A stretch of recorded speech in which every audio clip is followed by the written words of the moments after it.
सभी को नमस्ते। आज हम बात करेंगे वैदिक काल में यज्ञों का इतिहास और उनका महत्व। ये topic UGC net JRF history के लिए काफ़ी इम्पोर्टेंट है और इस टॉपिक से हर बार क्वेश्चन रिपीट होते हैं। इसमें मैंने आपको बताया है कि वो कौन से ऐसे तथ्य हैं, कौन से ऐसे फैक्ट हैं जहाँ से क्वेश्चन आते हैं। तो आप इस वीडियो को शुरू से लेकर के अंत तक जरूर से देखिएगा। तो चलिए स्टार्ट करते हैं। तो सबसे पहले हम बात करेंगे कि यज्ञ का अर्थ क्या होता है। यज्ञ का अर्थ होता है वे पूजा विधि जिसके द्वारा हम अपने इष्ट देव से अपना संपर्क स्थापित करते हैं और मोक्ष प्राप्ति के मार्ग को प्रशस्त करते हैं। यज्ञ का जो विकास है वो हमें वैदिक काल में देखने को मिलता है। इसका प्रारंभिक स्वरूप वैदिक काल में देखने को मिलता है। वैदिक काल में यज्ञ और हवन को विशेष महत्व दिया जाता था और ऐसा माना जाता था कि गृहस्थ जीवन में रहकर भी व्यक्ति यज्ञ कर सकता है और मोक्ष प्राप्त कर सकता है। गृहस्थ जीवन को मोक्ष प्राप्ति के मार्ग में बाधक नहीं माना जाता था। अब हम बात करेंगे कि इन यज्ञों में क्या परिवर्तन होता है। पहले ये यज्ञ बहुत ज़्यादा सरल होते थे, सिंपल होते थे। इसमें पति पत्नी दोनों भाग लेते थे, परंतु समय के साथ साथ इसमें कुछ जटिलताएं आ गई और ये जो यज्ञ थे वो खर्चीले हो गए। जैसे कि ये यज्ञ बहुत लंबे टाइम के लिए चलते थे, उतने सोर्सेस होने चाहिए, उतनी चीज़ें होनी चाहिए, तभी आप जो है इन यज्ञों को करवा सकते हैं। साथ ही जो है ये यज्ञ पुरोहितों के द्वारा किए जाते थे, तो लंबे समय के लिए चलते थे, तो उनको दक्षिणा भी देनी पड़ती थी।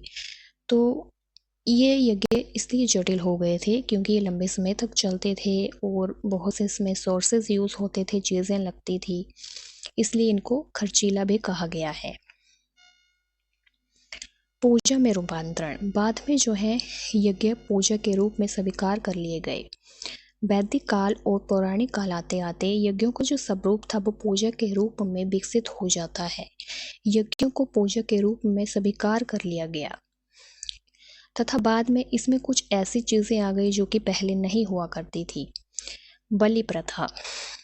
पूर्व वैदिक काल में बलि देवताओं को दिया जाने वाला एक उपहार थी, लेकिन बाद में भोज्य पदार्थों के साथ साथ पशु बलि का प्रचलन भी बढ़ जाता है। पशु बलि पहले नहीं होती थी, लेकिन लेटर वैदिक पीरियड के बाद में जो है पशु बलि भी आ जाती है।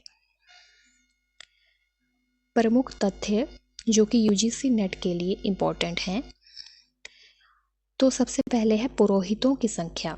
जाहिर सी बात है कि ये जो यज्ञ होंगे वो पुरोहितों के द्वारा किए जाएंगे। यज्ञों की जटिलता के कारण ब्राह्मणों का महत्व बढ़ जाता है। जहाँ पहले 7 पुरोहित होते थे, वहीं पर बाद में उनकी जो संख्या थी वो 17 हो गई। इन संख्याओं को याद रखिएगा कि पहले 7 पुरोहित होते थे, फिर 17 हो गए, क्योंकि ये बहुत लंबे समय तक चलेंगे और सभी लोग जो थे वो यज्ञ करने लग पड़े थे। सभी लोगों के लिए यज्ञ इम्पोर्टेंट हो गया था। विशाल यज्ञ, कुछ ऐसे यज्ञ थे वो जो काफ़ी ज़्यादा विशाल थे। इसी युग में राजसूय यज्ञ, वाजपेय यज्ञ, अश्वमेध जैसे बड़े यज्ञों का विकास होता है जो कि वर्षों तक चलते थे। इन यज्ञों को राजा महाराजाओं के द्वारा किया जाता था। साथ ही धार्मिक महत्व। मंत्रों के साथ तंत्र मंत्र, जादू टोना, वशीकरण में भी विश्वास बढ़ गया। देवताओं को यज्ञों के अधीनस्थ माना जाने लगा, यानी आप देवताओं को यज्ञों के द्वारा प्रसन्न कर सकते थे, अपनी इच्छाओं को पूरी कर सकते थे, जैसे कि विजय प्राप्त करना, मोक्ष प्राप्ति, या अपने जीवन को सही तरीके से जीना।